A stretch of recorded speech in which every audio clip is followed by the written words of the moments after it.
नेपाल र भारतबीच धेरै वर्षदेखि एउटा संवेदनशील सीमा विवाद चलिरहेको छ।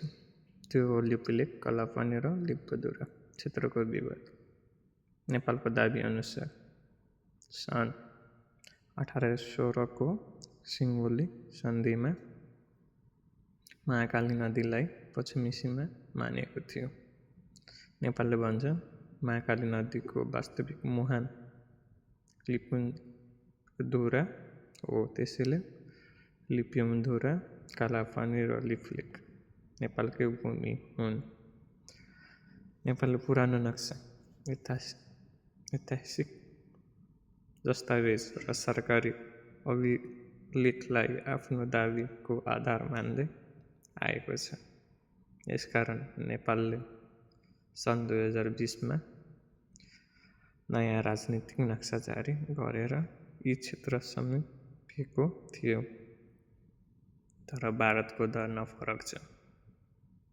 भारतले कालापानी क्षेत्रमा लामो समयदेखि प्रशासनिक र सुरक्षा स्थिति राख्दै आएको छ। भारतका अनुसार सीमा निर्धारणको व्याख्या फरक भएकोले यो क्षेत्र भारत अन्तर्गत पर्छ। यो विवाद अझ चर्केको बेला भारतले चीन जोड्ने लिपुलेक सडक उद्घाटन गरेपछि नेपालमा ठुलो राजनीतिक बहस सुरु भएको छ।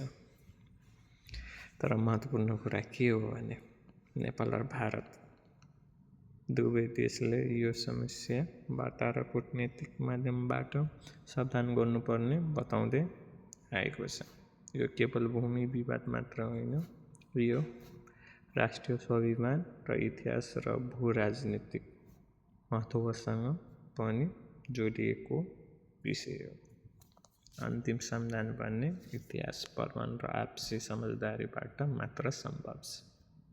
अब बालन सरकारले के गर्नुहुन्छ?